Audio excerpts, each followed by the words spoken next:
ছুরিটা গলার থেকে ইব্রাহিম আলাইহিস সালামের সন্তান ইসমাঈল যাবেহুল্লাহর দিকে চালিয়ে দিচ্ছে।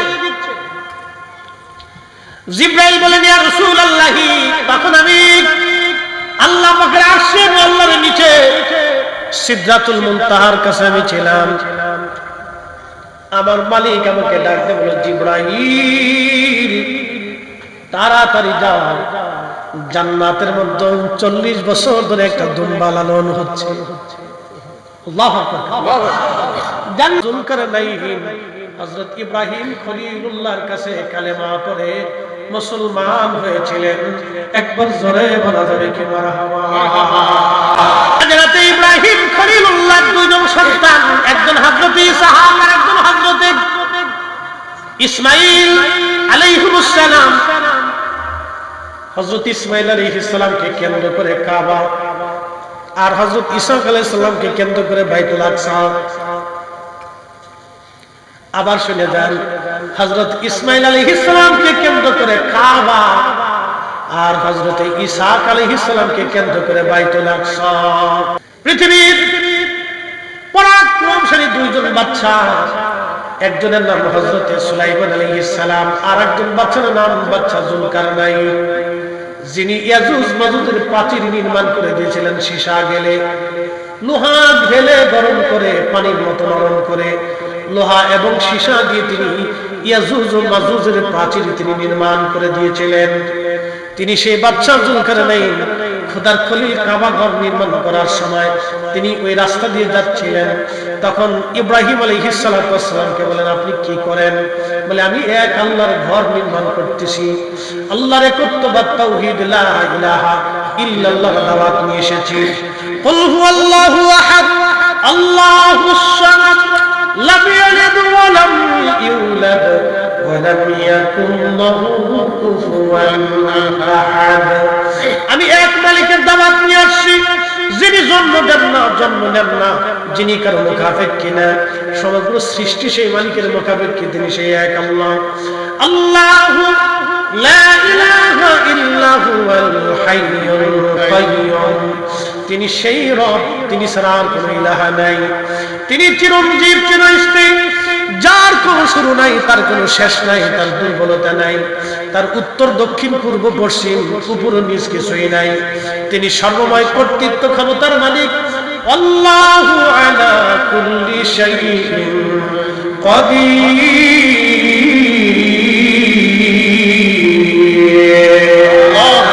তুমি রহমান, তুমি মেহেরবান, তুমি রহমান, তুমি মেহেরবান। অন্ধ গাহে না শুধু তোমারই গুণগান, অন্ধ গাহে না শুধু তোমারই গুণগান, বুঝেও বুঝে না তবু শান।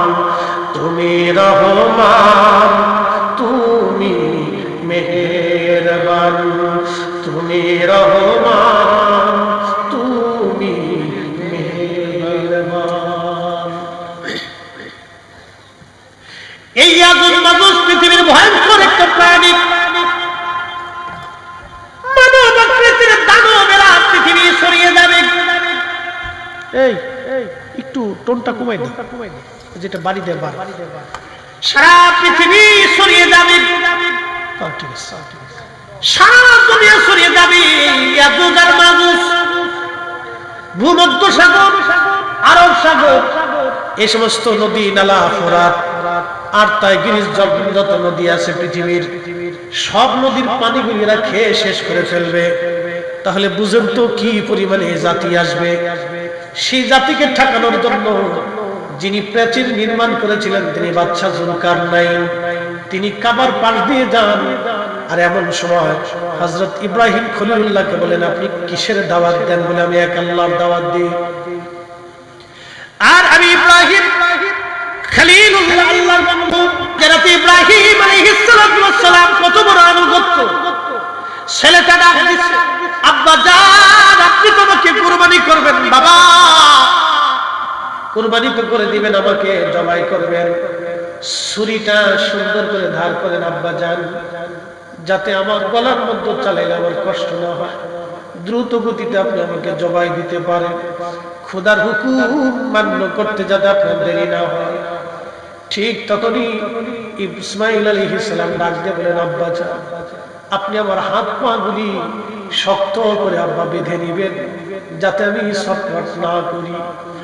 বলেন তো, একজন সন্তান যখন বাবাকে কথাগুলি বলে, তখন বাবার হৃদয়ের মধ্যে কেমন ব্যথা হতে পারে। কিন্তু খোদার হুকুমে ইব্রাহিম আলাইহিস সালাম অটল।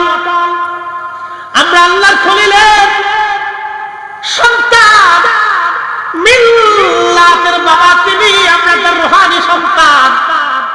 বাবা যেমন আল্লাহর হুকুমের কাছে মাথা নত করে একবারে অটল ছিলেন, আমাদের ওই রকম অটল থাকতে হবে, মাথা নত করা যাবে না। আল্লাহর হুকুমেই মাথা নত করতে হবে, মিথ্যার কাছে মাথা নত করা যাবে না। ঠিক কি না? প্রিয় উপস্থিতি, খুব মনোযোগ দেন। হযরত ইব্রাহিম আলাইহিস সালাম ডাকতে বলতেছে, ইসমাইল ডাকতে বলতেছে, আব্বা যান, আপনার চোখ আমার চোখ ভালো করে বেঁধে দিবেন, আমার চোখটাও বাঁধবেন, আমার জামাটা খুলে নিবেন, এই জামাটা খুলে নিয়ে আমার আম্মা জানের হাতে দিবেন, আর আম্মা জানকে দোয়া করতে বলবেন। এই জামাটা দেখে দেখে যেন আম্মা জান আমার জন্য দোয়া করে। চিন্তা করেন তো, একজন সন্তান বাবাকে যখন এই কথা বলতেছিল, তখন বাবার অন্তরে কেমন ব্যথা লাগতে পারে। আব্বা জান, আপনি দয়া করে আপনার চোখ মুখ গুলি বেঁধে নেন, আপনার চোখটা আপনি বেঁধে নেন। এই জন্য চোখ আপনি বেঁধে নিবেন। আব্বা গো, আমার চেহারার দিকে তাকাইলে আপনার মায়া লাগতে পারে। আর একবার যদি সন্তানের প্রতি মায়া হয়, খোদার হুকুম আপনার অমান্য হয়ে যাবে।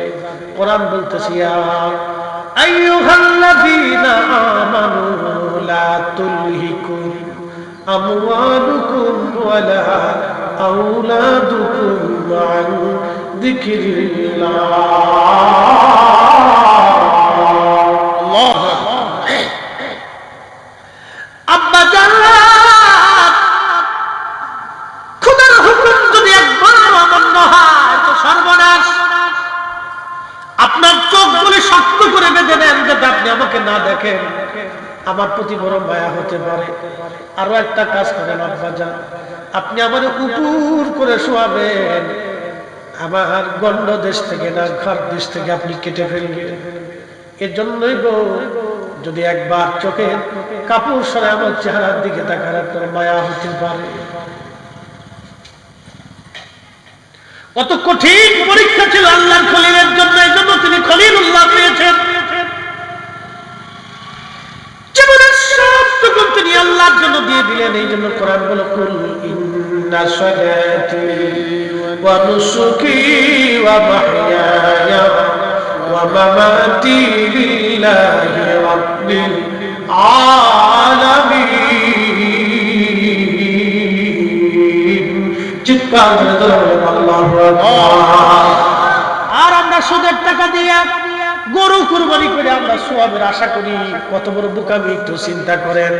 ঘুষের টাকা দিয়ে গরু কুরবানি কইরা আমরা বিরাট গরু কুরবানি দিয়ে মনে করছি একবার আল্লাহর খুশি করে ফেলছি। আল্লাহর খুশি করার জন্য হালাল উপার্জন ছাড়া আর সম্ভব না। আমরা ওই হজ করার জন্য এই যে এই বছরে লক্ষ লক্ষ হাজিরা হজে যাবে, সবার টাকা কি হালাল? বাংলাদেশে কত হবে? 85। বাংলাদেশে 85, সবার টাকা হালাল। আমার এক কি বলে, যারা হজে নেয়, যারা এক মল্লিক ভদ্রলোক বলতেছে, একজনে আইছে, খুব পয়সা, ঠিকানা পাওয়া যায় না, খুব পয়সা। তো জিজ্ঞেস করলো, কি ব্যাপার, আপনার তো অনেক সম্পদ, পয়সা লতা, একবারে সর্বনিম্ন প্যাকেজটা খুঁজতেছেন। সর্বনিম্ন সরকার হলো 5,90,000। উনি আমার 5,90,000 টাকা দেন। বলতেছে, আপনি এত পয়সা করে মালিক, তো 5,90,000 খুঁজেন কে? আপনার তো অন্তত 20 লাখ, 15 লাখ, 16 লাখ, 18 লাখ, 20 লাখের প্যাকেজে যান। তাকে না শুনেন, বাদ বাকি যা টাকা আছে সব হারাম, ঘুষে ঘুষে আমি যাবি টাকা নিজেদের নেওয়া আমার যেটা আছে বাপের জমি বেশি 5,90,000 গোছাবো এটি আমার কত বড় সিটার দেন সিটার তাই বললাম সেই টাকা যেটা খা ওটা তো ওই ঘুষের টাকা দিয়ে তো খাওয়ার পরে যে শরীরের গোস্ত হয়েছে ওটা তো সুদের ঘুষের টাকার গোস্ত দিয়েছে কি কথা কর না তাই বললাম যে ওই দেহ নিয়ে যে হতে যাইতেছে তা লাভ হবে কি কথা কর না আপনাদেরকে আর একটু বুঝা লুঙ্গি খুলে মাথায় পাগড়ি বাঁধে কেমন একজনের লুঙ্গি খুলে মাথায় পাগড়ি বেঁধে ফেলেছে ওই অবস্থায় রাস্তা দিয়ে হাঁটতেছে তা কেমন হবে লোকেরা জিজ্ঞাসা কি করছে সুন্নত আদায় করতেছে নিজে কিন্তু ফরজ না কি কথা আমি কলকাতা গেছি কলকাতা শাহ সুফি ফতেহ আলী রসুলের নওয়াব রহমতুল্লাহের পবিত্র মাজার শরীফ জিয়ারত করার জন্য বাসে উঠছি তো বাসে ওঠার পর এক মুসলিম মেয়ে বাসে উঠছে তো মেয়েটা জিন্সের প্যান্ট পরা টি শার্ট গায়ে আর মাথার ভিতরে হলো হেজাব আল্টা মডার্ন সিস্টেম তা আমি পিছনে বসে চিন্তা করি আল্লাহ এটা কেমন বোকার বোকার মা ইয়ে জিন্সের প্যান্ট পরছে তারপরে টি শার্ট পরছে এরপরে হেজাব পরছে তার অর্থ হলো লুঙ্গি খুলে মাথায় পাগড়ি বাঁধলে যা এই বেরিয়ে জিন্সের প্যান্ট পরে শার্ট গায়ে দিয়ে মাথায় হেজাব বাঁধলে কি লাভ বুকা বুকা তুই বেটা ওই রকম বুকা যে বেটা ঘুষের টাকা দিয়ে হজে যাবার না চাইয়ে নিজের বাপের জমি বেচে হজে যাইব হালাল খুঁজতেছে কিন্তু সারা বছর খাইছে হারাম সারা বছর হারাম খাইছে সারা বছর মানুষের মাথায় বাড়ি দিয়েছে কোটিবার হক করলো কোটিবার কুরবানি দিল কাজ হবে না কি কথা বলবে ঠিক না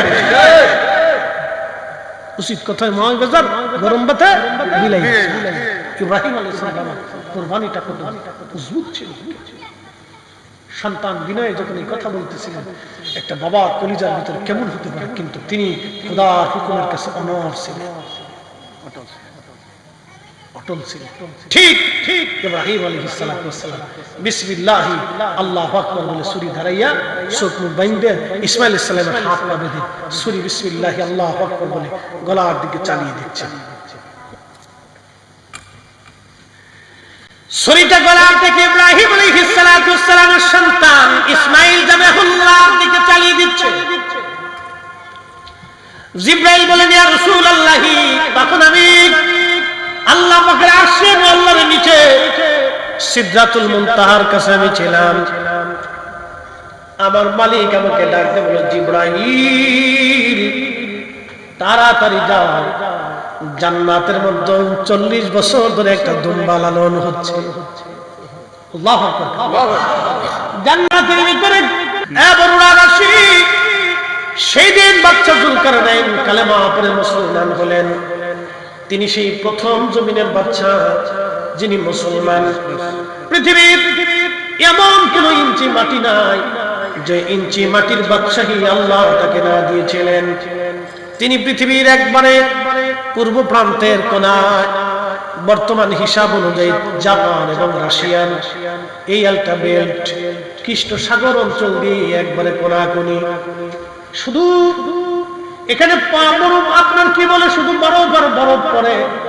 সাধারণত এই অঞ্চলে মানুষজন যায় না বাদশা জুলকারনাইন ওই অঞ্চল সফর করার সময় এই অঞ্চল সফর করার সময় লোকেরা ডাক দিয়ে বলল বাদশা এই পাহাড়ি অঞ্চল থেকে একদল মানুষ বের হয়ে আসে দানবী আকৃতি খুবই ভয়াবহ এরা আমাদেরকে অত্যাচার করে আমাদের উট দুম্বা ছাগল ভেড়া গরু এবং পশুপালগুলি তারা নিয়ে চলে যায় আমাদেরকে হত্যা করে আল্লাহ তো আপনাকে তাম পৃথিবীর বাদশাহী দিয়েছেন এই অদম্য এবং খুব নিকৃষ্ট জাতি থেকে আমাদেরকে আপনি একটু রক্ষা করার ব্যবস্থা করেন তখন বাদশা জুলকারনাইন রাহিমাহুল্লাহ তিনি একবারে পুরা এলাকাটা সীসা দিয়ে ঢেলে গলায় করে তিনি একবারে পরিপূর্ণ অঞ্চলটা একবারে বেড়া দিয়ে দিলেন প্রাচীর নির্মাণ করে দিলেন সে আজকের কথা না হাজার হাজার বছর আগে পৃথিবীর হাজার হাজার হাজার হাজার বছর আগে তিনি ছিলেন আল্লাহ ভীরু একজন বাদশা দুনিয়ার ভিতরে দুইজন জমিনে বাচ্চা মুসলমান সারা পৃথিবী, আর দুইজন কাফের বাচ্চা ছিল সারা পৃথিবীর কাফের বাচ্চা। একজনের নাম বাচ্চা নমরুদ।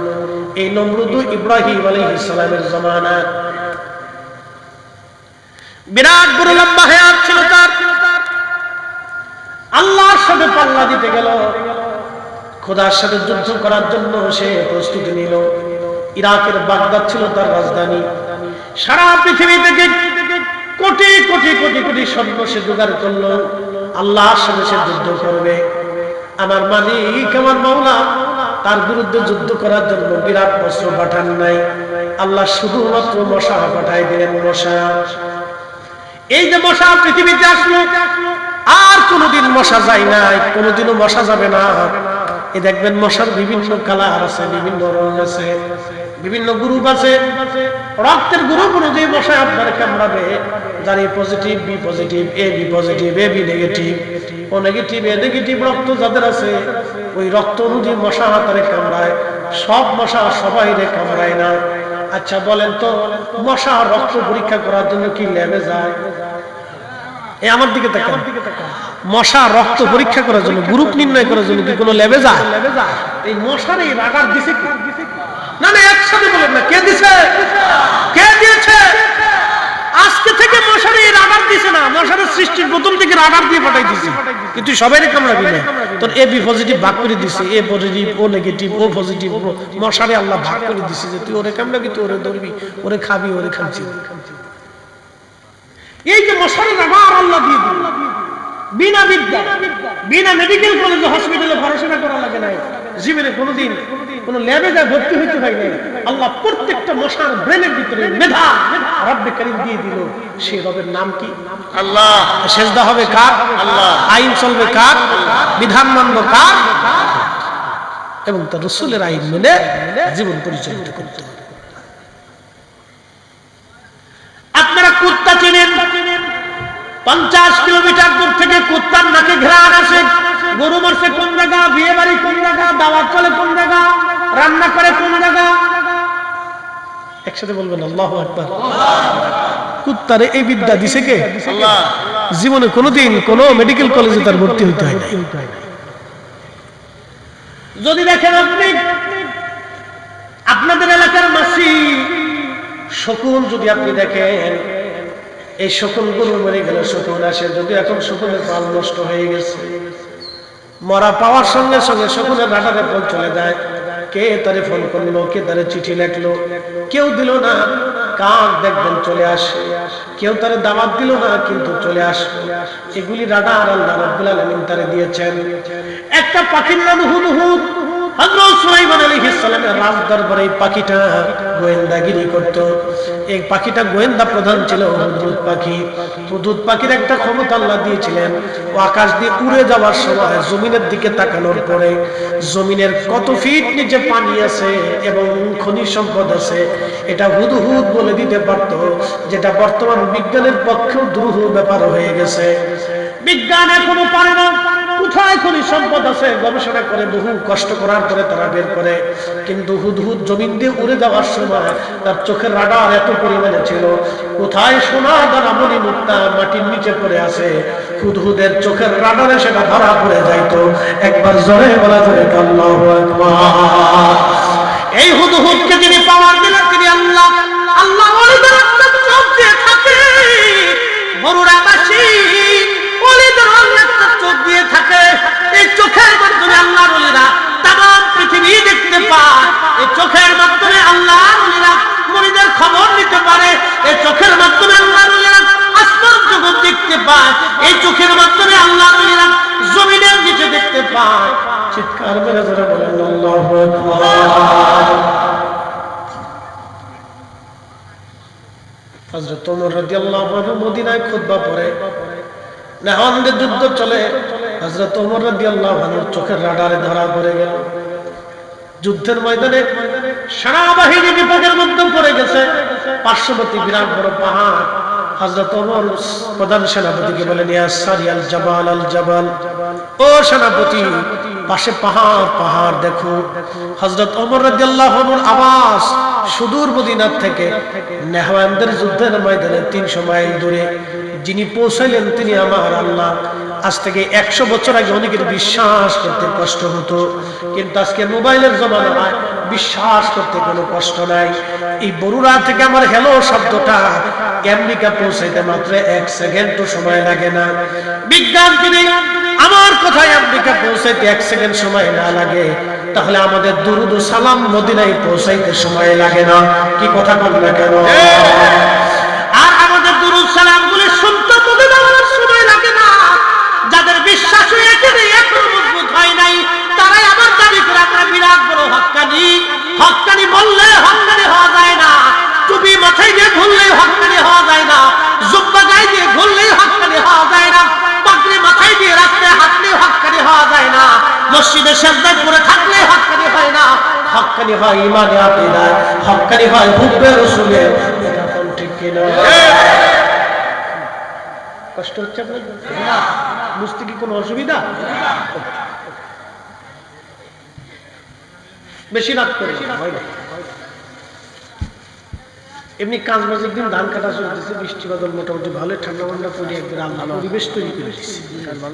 আজকে খুব সুন্দর পরিবেশ, এত সুন্দর পরিবেশ ওরা একবার ফ্যানটাও দিচ্ছে, ঠান্ডা পরিবেশ, হুজুর মরে দেখবে আজকে ঠান্ডা যেতে বসে তাহলে ফ্যান দিব, ঠান্ডাও নাই গরম।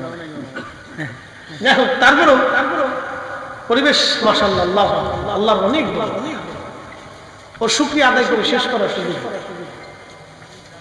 তো সেই ইয়াজুজ মাজুজ খুব মারাত্মক। বুঝতে পারতেছেন যে সারা পৃথিবীর পানি খাইয়ে শেষ করে মানুষ মাইরিয়ে একবারে জমিন পরিষ্কার করে, উট দুম্বা গোড়া গাদা যা আছে খাইয়ে দিয়ে শেষ করে সাবার করে দিবি। এক নিকৃষ্ট প্রাণী।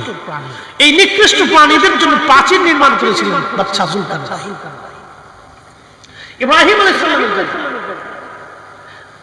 আলাইহিস সালামের আগে থেকে, বহু আগে থেকে বাদশা ছিলেন। তারিখে আসছে তার বয়স ছিল 1000 বছর। কেউ বলছে 1000 বছর পৃথিবীতে আসছে, কেউ বলছে 400 বছর ধরে আল্লাহ তার জুতা দিয়ে লাঠি দিয়ে পিটিয়েছে। একসাথে কইলেন আল্লাহু আকবার। কত বছর ধরে পিটিয়েছে? 400 বছর ধরে আল্লাহ তার জুতা দিয়ে লাঠি দিয়ে পিটিয়েছে। মশায় ধরে কামড়াইছে। কি এক শাস্তি আল্লাহ দিল দুনিয়াও সুখ নাই। এজন্য আল্লাহর সাথে যারা পাল্লা দেয়, সুদ ঘুষ খাইয়ে মানুষের ক্ষতি করে দিয়ে, অন্যায় করে যারা সম্পদ রুজি করে রুটি করে, আল্লাহর কসম করে বলতেছে তাদের সুখ নাই। এর কথা বল না কেন? কি নাই? সুখ নাই। খোঁজ নিয়ে দেখেন, বাইরে খোঁজ নিয়ে দেখেন, সুখ নাই, শান্তি নাই। ফুলা হলো বোতল সার মুড়ি।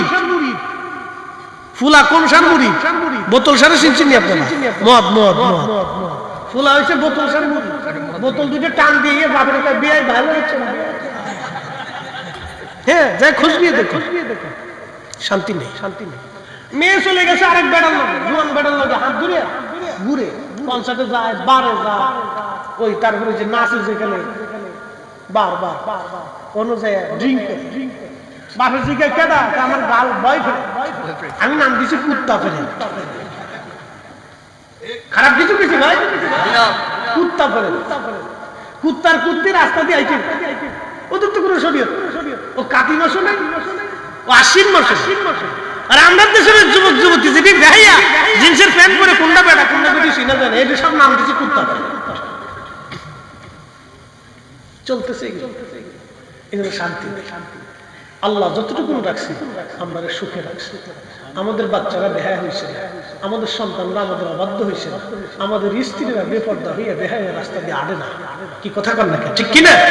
আল্লাহ আমরা সুখে রাখছি। একসাথে বলে আরো জোরে, আরো জোরে। হেরা কি টাকা? যারা 1000 কোটি টাকার মালিক, খায় কি? তার বেগুন কি সোনা দিয়ে বানানো? হেতারও যে বেগুন আমরারও এই একই বেগুন, এটারও যে আলু আমরারও সেই আলু, এটার যে চাল আমরারও সেই চাল, এর যে ওই পটল আমরারও সেই একই পটল, এর যে গরুর গোশত ওই গরুর গোশত আমরারও একই গরুর গোশত, এটা যে মহিষের গোশত ছাগলের গোশত ওই একই গোশত। ছাগল কিন্তু এটা আবার আলাদা সিস্টেম করে বানায় আছে না, একই ছাগল একই তরকারি। আমরা একটু 19 আর 20 অথবা 16 করি, মানে একটু স্বাদ বেশি, একটু পাঙ্কু সিঙ্কু পঙ্কু। এই সব নবীদের জমানায় একই দাওয়াত ছিল, কিন্তু সব নবীর জমানায় দাওয়াত একটাই ছিল, কিন্তু নবীদের বেলায় এসে কালেমার শেষ অংশে একটু ভিন্নতা আছে। লা ইলাহা ইল্লাল্লাহ ইব্রাহিম খলিলুল্লাহ, লা ইলাহা ইল্লাল্লাহ মুসা কালিমুল্লাহ, লা ইলাহা ইল্লাল্লাহ ঈসা রূহুল্লাহ, লা ইলাহা ইল্লাল্লাহ মুহাম্মাদুর রাসূলুল্লাহ সাল্লাল্লাহু আলাইহি ওয়াসাল্লাম। তবে একটা কথা মনে রাখবেন, সব নবী যখন নবী নাই, আমাদের নবী সবার আগে নবী, সমগ্র সৃষ্টির আগে নবী। رسول كريم صلى الله عليه وسلم حديث আছে وعن ابي هريره رضي الله عنه قال قال رسول الله صلى الله عليه وسلم كنت اول النبيين في الخلق واخرهم في البعث هذا حديث صحيح الاسناد علامه امام ابن كثير البدايه النهايه দ্বিতীয় খণ্ড আমর জুহানের কিসসার একটা ঘটনা। এই ঘটনার পাঠে আলোচনা করতে যায় হাদিসের পিছনে যায় লিখছেন হাদা হাদিসুন সহিহুল ইসনাদ, এই হাদিসের সনদটা খুবই মজবুত। প্রিয় রাসূল বলেন সমগ্র সৃষ্টির প্রথমে আমি নবী, আমি নবীর আগে সৃষ্টিতে কোনো নবী ছিল না, আমি নবীর পরে সৃষ্টিতে কোনো নবী হবে না। আজকে যারা বুকে হাত বেঁধে নামাজ পড়ে, যাদের শয়তান নবীরা বলে রাসূল 40 বছর বয়সে নবুয়ত পাইছে, তার আগে নবী ছিলেন না, এগুলি ডাহা মিথ্যা কথা, এগুলি ডাহা মিথ্যা কথা। এগুলি যারা বিশ্বাস করবে তারা ঈমান থাকবে না, ঈমান নষ্ট হয়ে যাবে। ঠিক না?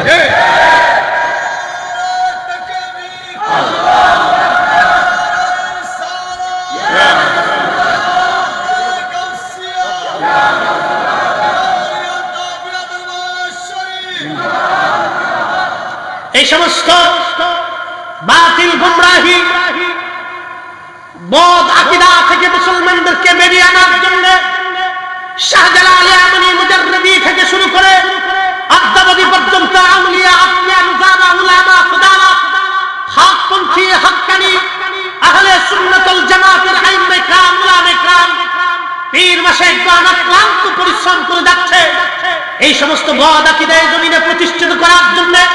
মধ্যপ্রাচ্যের পেট্রো ডলারের বিনিময়ে এদেশের কিছু নামধারী শায়েখরা শায়েখ উপাধি দিয়ে আজহারি মাদারি বিভিন্ন লাগাম লাগিয়ে যারা সহজ সরল মুসলমানের ঈমান লুটে নিতে চায়, আমরা সুন্নি উলামা کرام থাকতে জমিনে এটা হতে দিতে পারি না। ঠিক না?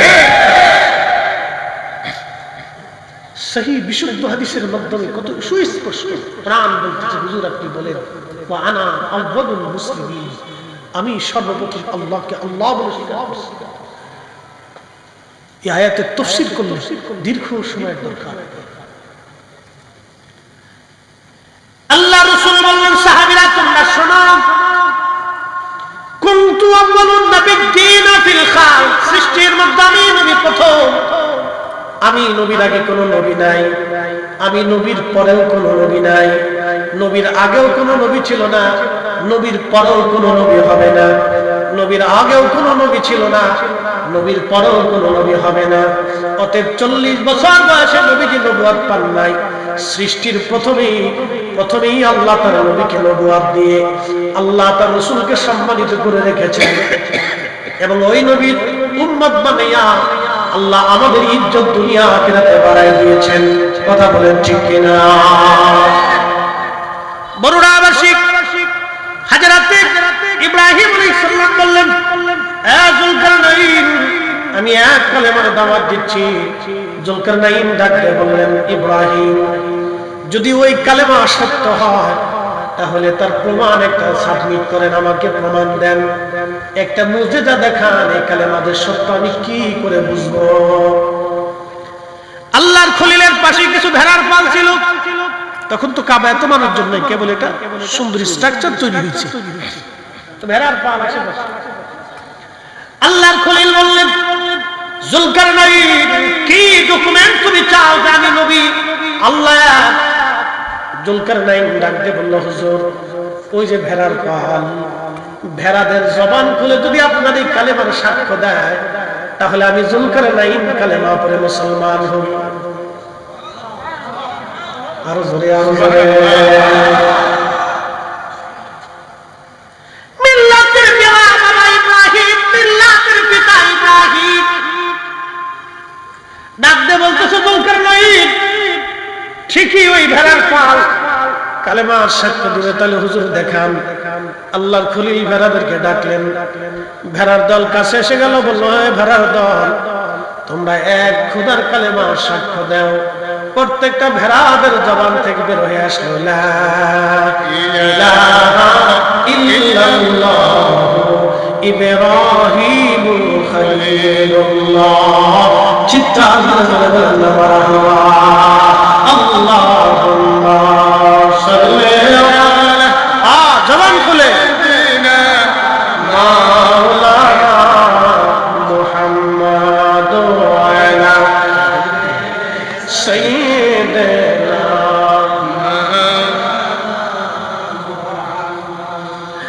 পৃথিবীর বাচ্চা ছিল সে, সারা পৃথিবীর বাচ্চার সঙ্গে আল্লাহর খলিল একা লড়াই করেছিলেন।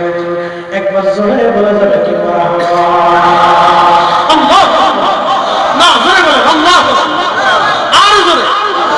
আমরা তার মিল্লাতের সন্তান, কতক্ষণ ঠিক কিনা? মিথ্যার কাছে মাথা নত করা যাবে না, অন্যের কাছে মাথা নত করা যাবে না। আমরা তার মিল্লাতের সন্তান, তিনি একা ছিলেন। বিরাট বড় বাচ্চা নমরুদ, সারা পৃথিবীর বাচ্চা, তিনি একা। ইব্রাহিম আলাইহিস সালাম ও দেশের সবচেয়ে বড় মূর্তি আল্লাহর খলিল তিনি কোরাল দিয়ে ভেঙে ফেললেন। পাশের দুইটা মূর্তির সঙ্গে কোরাল ঝুলায় রাখলেন। লোকেরা আসলো বেলার থেকে, এসে দেখতেছে আমাদের মন্দির ভাঙ্গা। কে ভাঙলো রে? বলতেছে ইব্রাহিম ছাড়া আর কেউ না, সে তো মন্দিরে যায় না, পূজা অর্চনা করে না। আল্লাহর খলিলকে ডেকে নিয়ে যাওয়ার পরে নমরুদ জিজ্ঞেস করলো, ইব্রাহিম তুমি কি এই প্রতিমা ভেঙেছ? আল্লাহর খলিল হিকমতের মাধ্যমে একটা জবাব দিয়ে বললেন, নমরুদ আমাকে জিজ্ঞেস করছো কেন? যেই মূর্তিগুলির কাঠের মধ্যে কুড়াল ঝোলানো আছে, এই মূর্তিগুলির জিজ্ঞেস করো কে ভাঙছে। আল্লাহর খলিলকে ওরা জবাব দিল, দেখো ইব্রাহিম ওই মূর্তিগুলি কি আর কথা বলে? আল্লাহর খলিল বলেন, মনে হয় ওরাও ভাঙতে পারে। ওরা বলল, ওরা তো মূর্তি, ওরা পাথর, ওরা কি করে বড় মূর্তিটাকে কোরাল দিয়ে ভাঙবে? ওরা তো নড়তে চড়তে পারে না, ওদের হাতে তো কোনো শক্তি নাই।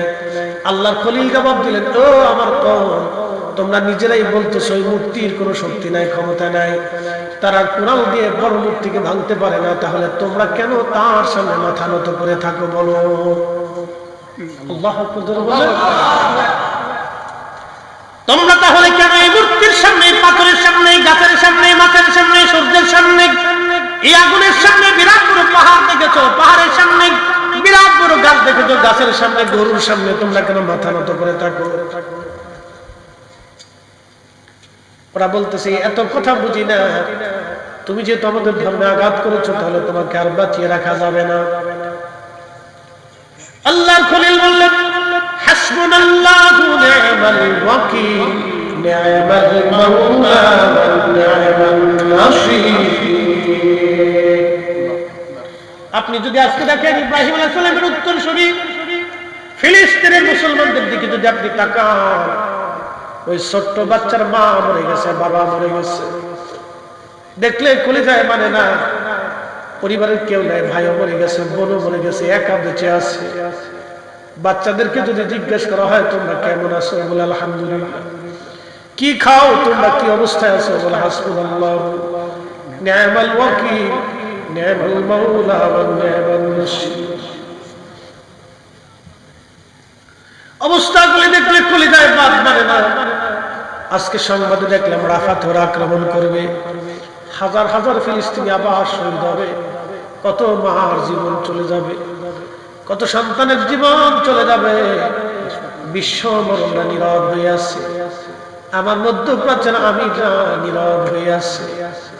আহা, কবে ঘুম তাদের ভাঙবে আমরা জানি না, কবে ঘুম তাদের ভাঙবে জানি না, কবে ঘুম তাদের ভাঙবে আমাদের জানা নাই। এইভাবে কত মুসলমানের রক্ত তাদের ঝরে চলে যাচ্ছে, তারপর এই মানুষগুলি মিথ্যার কাছে মাথা নত করে নাই। এই মানুষগুলি ইহুদিদের সামনে মাথা নত করে নাই, জালিম দখলদারদের সামনে তারা মাথা নত করে না, আমার দেশের নারীরা যখন বোরকা ছাড়া থাকে, অর্ধলগ্ন হয়ে রাস্তায় বের হয়, তখন ফিলিস্তিনের নারীরা বোরকা পরে শহীদ হয়ে যায়। সন্তানকে হসপিটালে চোখের সামনে সন্তান ছটফট করে শহীদ হয়ে যাচ্ছে, মা তখন হেজাব খুলে না, বোরকা ছাড়ে না। আবার ফিলিস্তিনের নারীরা বোরকা ছাড়ে না, হেজাব খুলে না। আর ঠিক তখনই আমার দেশের নারীরা বোরকা পরে না, হেজাব পরে না। আপনি যদি তফাৎ দেখেন, বিরাট বড় তফাৎ। ওই জমিন সাইয়্যিদুনা ইব্রাহিম আলাইহিস সালামের জমিন, আমাদের মিল্লাতের বাবার জমিন। ওই জমিনে ঘুমিয়ে আছেন সাইয়্যিদুনা ইব্রাহিম আলাইহিস সালাম। হাজার হাজার বছর ধরে তিনি ঘুমানো ওই ফিলিস্তিনে ঘুমিয়ে আছেন ইব্রাহিম আলাইহিস সালাম। ওখান থেকে তিনি কাবাতে যাইতেন। ওনার দ্বিতীয় স্ত্রী হযরত হাজরা আলাইহিস সালাম এবং ছোট্ট সন্তান ইসমাইল আলাইহিস সালামকে তিনি দিয়ে পাঠাইলেন সুদূর কাবাতে। কাবা শরীফে তিনি পাঠিয়ে দিলেন। অনেক বড় লম্বা ইতিহাস। কাবাতে পাঠিয়ে দেওয়ার পরে হযরত ইব্রাহিম আলাইহিস সালাম এক মশক পানি, কিছু খেজুর হযরত হাজরা আলাইহিস সালামের কাছে দিয়া গাছের নিচে বসাই দিয়া সন্তানকে রেখে, কলিজার টুকরা একটা মাত্র সন্তান, বুঝতেই পারছেন ৮০ বছর পরে আল্লাহ একটা সন্তান দিলেন। ৮০ বছর পরে আল্লাহ একটা সন্তান দিলেন। ৮০ বছর পরে একজন বাবা সন্তান পাওয়ার পরে খোদার হুকুমে ওই সন্তানকে তিনি কাবাতুল মুকাররমাতে দিয়ে যখন রওনা করলেন, হযরত হাজরা আলাইহিস সালাম পিছন দিক থেকে তিনি জুব্বা টেনে ধরলেন। ধরে বললেন, স্বামী হে, খোদার খলিল আমার, বিজনন এই অঞ্চলে আপনি রেখে যাচ্ছেন, কোন গাছ তরুলতা পাতা নাই, খেজুর বাগান নাই, জনমানবহীন শূন্য একটা নির্জন প্রান্ত, একেবারে প্রান্তরে রেখে যাচ্ছেন, নিজের ইচ্ছায় না আল্লাহর হুকুমে। আল্লাহু আকবার। কল্পনা করেন তো, একজন বিবির জন্য এই সময়টা কত বড় কঠিন, আর একজন স্বামীর জন্য এই সময়টা কত কঠিন। আল্লাহর খলিলের পিছনের দিকে তাকান না। হাজরা আলাইহিস সালাম জুব্বা টেনে ধরে বলেন, আল্লাহর খলিল, একটু দয়া করে বলে যান, আপনার নিজের ইচ্ছায় না আল্লাহর হুকুমে রেখে যাচ্ছেন। ঠিক তখনই হযরতে আল্লাহর খলিল ডাক দিয়ে বলেন, হাজরা রে, এত বছর পরে আমি আমার কলিজার টুকরা সন্তানকে আর প্রিয়তমা স্ত্রীকে এখানে রেখে যাচ্ছি, আমার ইচ্ছাই না, এটা স্বয়ং আমার আল্লাহর বিধানে, আল্লাহর হুকুমে রেখে যাচ্ছি। আল্লাহু আকবার। ঠিক তখনই হযরত হাজরা আলাইহিস সালাম তখন উচ্চারণ করলেন, হাসবুনাল্লাহু নি'মাল ওয়াকিল, নি'মাল মাওলা, নি'মান নাসীর। স্বামী রে, আল্লাহর হুকুমে যেহেতু রেখে যাচ্ছেন আপনি, তাহলে এই জমিনে আমার চিন্তা করা লাগবে না, আমাদের ফয়সালা যিনি করবেন তিনি আল্লাহ। চিৎকার মেরে বলেন, আল্লাহু আকবার। আমাদের রিজিকের ফয়সালা করে কে? একসাথে বলেন, কে? কে? তাহলে সুদ খাবো, যারা বলেন সুদ খাবো, ঘুষ খাবো, অন্যের জমি দখল করবো, অন্যের সম্পদ মেরে দেব, এই কথা বলে। আল্লাহর খলিল রওনা হয়ে গেলেন। বহু দূরে যাওয়ার পরে তিনি পিছনের দিক তাকায় দেখলেন না, আর তাদেরকে দেখা যায় না। তখনই তিনি কাবার দিকে ঘুরে যে হাত বাড়াইলেন, 2 হাত। বুখারী কিতাবুল আম্বিয়ার মধ্যে আছে, 2 হাত তুললেন আল্লাহর দরবারে। আল্লাহর খলিল 2 হাত তুলে আল্লাহর দরবারে দোয়া শুরু করলেন। খোদার খলিল 2 হাত বাড়াই দিলেন কাবার দিকে ঘুরে, এইভাবে, আল্লাহ তোমার হুকুমে আমার সন্তান, আমার বংশধরকে এখানে রেখে যাচ্ছি, আল্লাহ তুমি জমিনটা আবাদ করে দাও, তাদের জন্য তুমি উত্তম রিজিকের ফয়সালা করে দাও, আর তাদের জন্য উত্তম আহারের পানীয় ব্যবস্থা তুমি করে দাও। অনেক বড় লম্বা ইতিহাস। ওই যে সাফা মারওয়া, ইন্নাস সাফা ওয়াল মারওয়াতা মিন শাআইরিল্লাহ, এই সাফা মারওয়া পাহাড় আল্লাহ নিদর্শন। এই পাহাড় আল্লাহ তৈরি করলেন, এই যেখানে বসায় রাখলেন গাছ, এই গাছের নিচে হযরতে হাজরা আলাইহিস সালাম সন্তানকে রেখে, পানি নাই, পানি শেষ হয়ে গেল, পানি খুঁজতে লাগলেন তিনি। একবার সাফায় দৌড়ায়, আবার মারওয়াতে দৌড়ায়, একবার সাফা যা আবার মারওয়া যায়। এই জন্য হজ অথবা উমরাতে গেলে সাফা মারওয়া দৌড়াদৌড়ি করা লাগে। এটা আল্লাহ ওয়াজিব করে দিয়েছেন, আল্লাহ পাক আমাদের জন্য বাধ্যতামূলক করে দিয়ে দিলেন।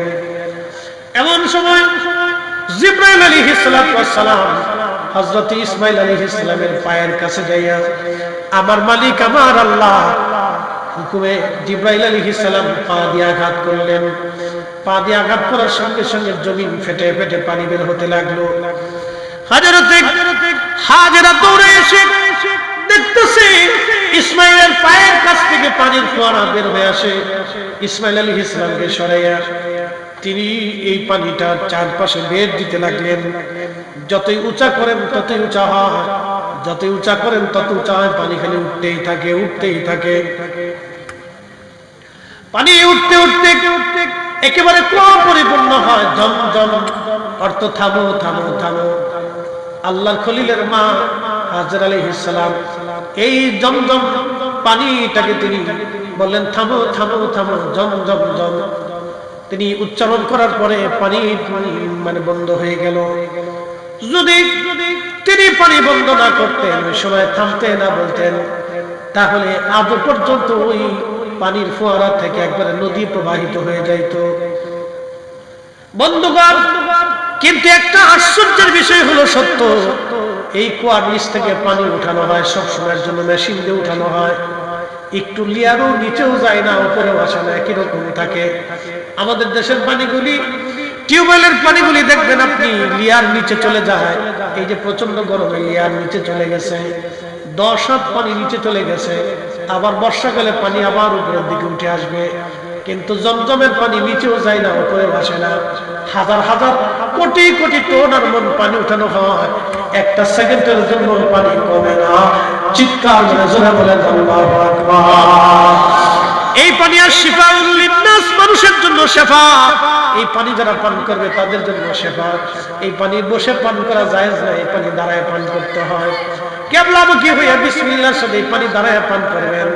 জমজমের পানি যতই দাঁড়ায় পান করেন, লিভারে কিডনিতে সমস্যা হবে না, কিন্তু এই নরমাল পানি দাঁড়ায় পান করলে লিভার কিডনির সমস্যা হতে পারে। একটু বুঝে তারপরে এইখানে বসতি নির্মাণ হবে। তো পানি পান করে হাজরা আলাইহিস সালাতু ওয়াস সালাম বসে রয়েছেন। হযরত হাজরা বসে রয়েছেন পানি নিয়ে। ইয়ামান থেকে জুরহাম কওমের মানুষ, তিনারা এই রাস্তা দিয়ে যাওয়ার সময় লক্ষ্য করলেন আকাশে পাখি উড়ে। তাদের পানি শেষ হয়ে গেছে, চিন্তায় পড়ে গেল, হায় হায়, এখানে তো কোনো পানি নাই, কিন্তু পাখি উড়ে কেন? যেহেতু পাখি উড়তেছে সেহেতু কোনো পানি হতে পারে। এরা এসে দেখলো ঠিক এইখানে একজন মহিলা তার ছোট্ট বাচ্চা নিয়ে কুয়ার পাশে বসে আছে। পরিচয় নিয়ে বলল, ও হাজেরা, আপনাকে একটা প্রস্তাব দিচ্ছি, আপনি দয়া করে আমাদেরকে পানি দেন, আমরা এখানেই বসতি করব, এখান থেকে আর কোনোদিন আমরা যাব না, আমরা এখানে বসবাস করে থাকবো। হযরত হাজেরা প্রস্তাব দিলেন, তোমাদেরকে পানি দিতে পারি, কিন্তু শর্ত হলো পানি পাবা, বিনিময় আমাকে দেওয়া লাগবে। কওমের নেতা বলল, দেখো হাজরা আলাইহিস সালাম, পানির বিনিময়ে তোমার খাদ্য, কর্ম, তোমার বাসস্থান, তোমাদের যত ফ্যামিলির প্রয়োজন আছে আমরা সব পুরা করে দিব, কিন্তু বিনিময়ে তুমি পানি দেবা। আল্লাহু আকবার। চিন্তা করতে পারছেন, এই যে আবার শুরু হলো কাবা, এই কাবা, আজকের কাবা দেখেন কোটি কোটি মানুষ, কত খাবার এখানে, কত ফল ফুল, কত নামি দামি জিনিস, পৃথিবীর হায়ার এডুকেটেড পারসন, জ্ঞানী বিজ্ঞানী, রাজা বাদশারা কত যুগ যুগ ধরে এই কাবার সামনে যায় মাথা নত করে কথা কন না, ঠিক কিনা? এইখানে যে ধন্য খামার আসা, কত পাপী, কত ওলি, কত আব্দাল, কত কুতুব, কত গাউস, কত মুজাদ্দিদ, পৃথিবীর সেরা সেরা বড় বড় উলামাগণ এই কাবা শরীফে এখানে এসে মাথা নত করে আল্লাহর দরবারে ক্ষমা ভিক্ষা চাইতে। এই জমজমের পানির আশায় কত মানুষ দৌড়াইল। হযরত হাজর আলাইহিস সালাতু ওয়াস সালাম এখানে বসতি গাড়লেন। এটা শোন, ছেলেরা আমরা একটু ওয়াজ করতে বসে, এই ওয়াজে শেষ প্রান্তে চলে আসে। হযরত হাজর আলাইহিস সালাম তিনি বসতি করলেন। বসতি করার পরে এখানে তিনি বসতি করলেন। বসতি করার পরে মানুষ জনমানব হয়ে গেল। এখানে বহুদিন পরে আমার হযরত ইব্রাহিম আলাইহিস সালামকে বলেন, ইব্রাহিম তুমি তোমার প্রিয় বস্তু কুরবানি করো। খোদার খলিল ইসমাইলকে ছাড়া আর কোনো প্রিয় বস্তু তিনি পেলেন না। সুদূর ফিলিস্তিন থেকে, ওই যে বলছি ফিলিস্তিন, সুদূর ফিলিস্তিন থেকে রওনা দিয়ে বর্তমান কাবা এখানে আসার পরে ইব্রাহিম আলাইহিস সালাম আসলেন। এসে দেখলেন বিরাট বড় জনমানব এলাকা হয়ে গেছে, আবাদি এলাকা হয়ে গেছে। হযরত ইসমাইল আলাইহিস সালাম পরিণত বয়সে উপনীত হয়েছেন, যৌবনে পদার্পণ করেছেন, তিনি বুঝতে শিখেছেন। ফালাম্মা বালাগা মাহুস সায়া قال يا بني إني أرى في المنام أني أذبحك فانظر ماذا ترى